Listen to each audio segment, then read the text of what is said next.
3 of Bath of TNA. We are here for NWA TNA writing on the wall, held in front of 824 people in the NC Castle Gymnasium. Whoa! I am really appreciative of the support I've been getting for so far. A lot of people are liking the first episode. Maybe that's because, you know, I promoted it everywhere I can. That's definitely not it. Everyone just likes me for who I am. I'm great at jokes. So we start off the show with the commentators. They talk about the match card. Match card should be up now. You can see the matches. Whoa, look at those matches. Not all the matches, these are just like the important ones, like the big ones, title matches, etc, etc. I do want to say, the NWA World Heavyweight Championship isn't on the show tonight because 0-1 are using it instead, along with the Junior Heavyweight title. And basically every championship, it's like the NWA Tag Team Championship and the NWA National Championship. Those are the only two titles available. Maybe the women's was also available, but I have no women on the show. I don't think you noticed. I wonder why.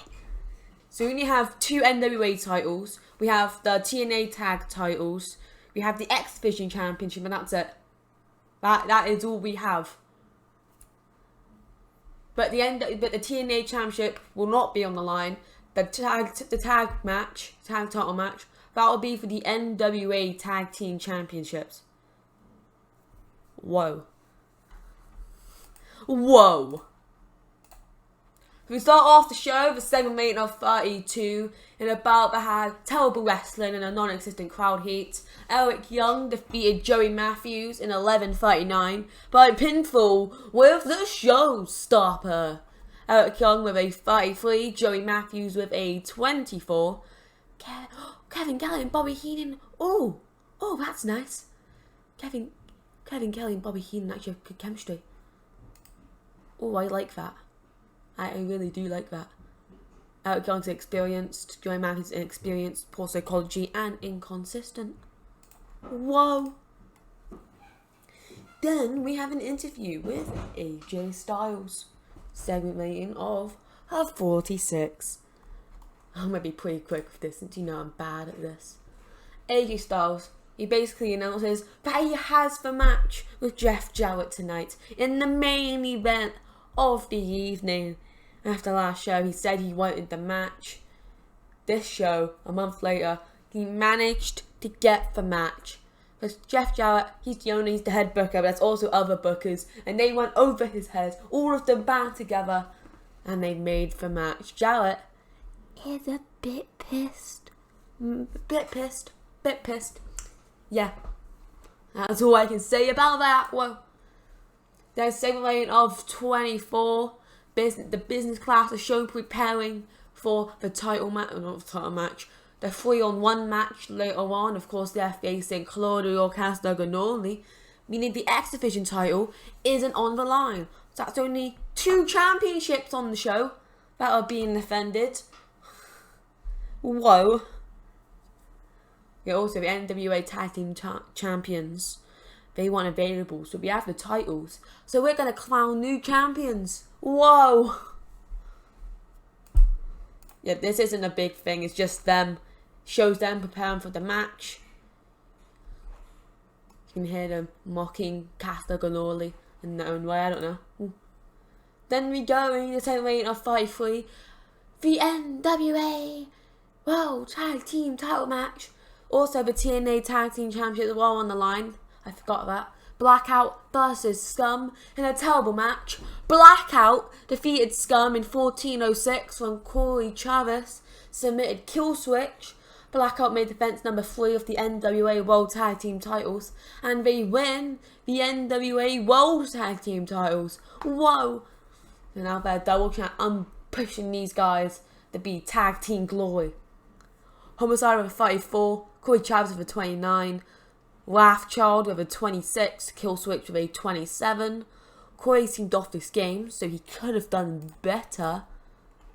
He was inconsistent. Homicide is inexperienced. Killswitch, inexperienced, has poor selling. Wrathchild is inexperienced and inconsistent. Then we go into Claudio Castagnoli versus the business class in a gauntlet match. First will be Frankie Kazarian, then Nova, and finally Mr. Robert Roode. So main of Fight 9, about that had subpar wrestling and a non-existent crowd heat. The business class defeated Claudio Castagnoli in 13:48 when Mr. Robert Roode pinned Castagnoli with a rude awakening. Claudio with a 37, Robert Roode with a 30, Nova with a 39, Frankie with Kazarian with a 28. So Nova put out the shock big win in a way of being the best. Of course, rivalry advanced, gained some heat. Look all the bonuses. Yeah. Frankie Kazarian's inexperienced, Robert Roode inexperienced and inconsistent. So then we go into the post-match.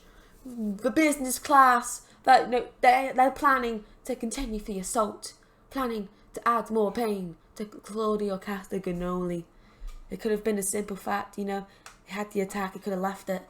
But since he wanted to push on, they're going to push on. And they look like they're about to just continue to assault him. When the Motor City Machine Guns make their debut, running in for the save, scaring off the business class. I was going to keep them as a surprise. Then on episode 2, someone wanted the roster, so I showed the roster and they were on there. So that was kind of a reveal that, oh yeah, we have them. Whoa. It's basically debut of the Motor City Machine Guns. It stops them from injuring Claudio Castagnoli. I think I have 2 matches I'm going to do for the next show. I think you guys know which ones they are going to be.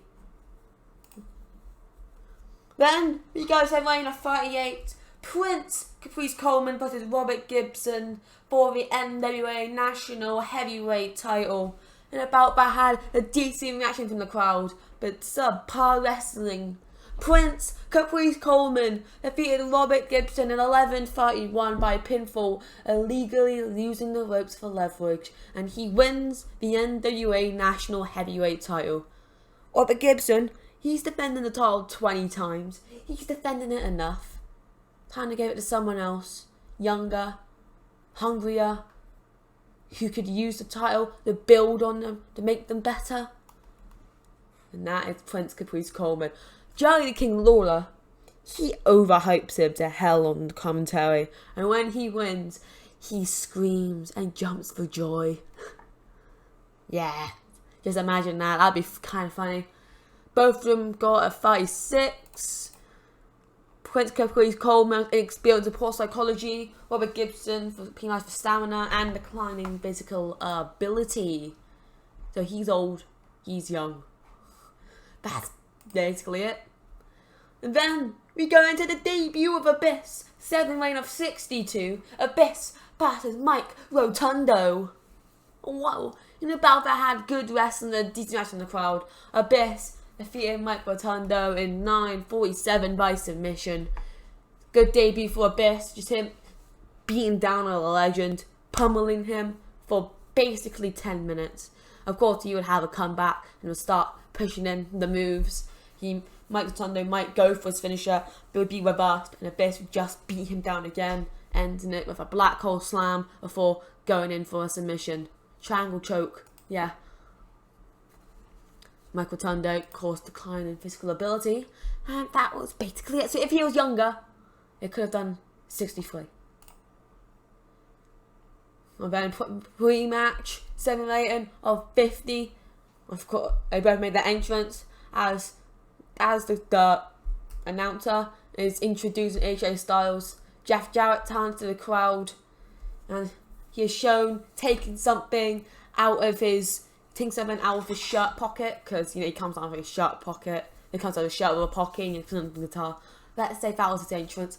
And he takes something out and it is revealed to be knuckle brass before he hides it in his trunks, takes off the shirt. And AJ Styles, he gets announced, he goes up onto the ropes, he taunts, he jumps down, he turns around and Jeff Jarrett smashes him over the head with a guitar. big smack over the head with a guitar, and the match gets underway. 7 round of 60. Oh, the main event of the evening. In a bout that had great heat and good wrestling. Jeff Jarrett drew with AJ Styles following a double count out, 16:46. I gave them basically 17 minutes of hard, good action. Jeff Jarrett, he did use the knuckle brass, but he only got a 2.9. He was like, what are you gonna say? Because, the knuckle brass. AJ Styles should have been dead, but no. He had the resiliency. He kept fighting. He kept fighting. He kept fighting. He gave it his all. Then at the end, Jeff Jarrett, he hits a superplex to the outside. But the ref starts counting. Jeff Jarrett gets up first. He slowly hobbles to the apron. Starts slowly rolling in. And AJ Styles grabs him by the ankle and pulls him back, using the last bit of strength for falling down. Jeff Jarrett, of course, also hurt. He's down. He slowly starts getting back up again, but then collapses as the 10 count rings. Double count out. Or double pinfall. Oh shit. Oh shit. They both get back in at 9. They both get back in at 9. Forget the hold. Jeff Jarrett rolls in. AJ Styles quickly manages to get in at the 9 count. I thought I said a double count out. Jeff Jarrett, he grabs the knuckle brass and he wallops AJ Styles again with the knuckle brass. He flops down. Jeff Jarrett, he throws them away. He falls onto Styles, his shoulders also touching the ground. Ref counts with both hands. 1, 2, 3. Double pinfall. Jeff Jarrett pin Styles. His shoulders were also on the ground. Similar to how Shawn Michaels was screwed out of the heavyweight title on Raw that one time.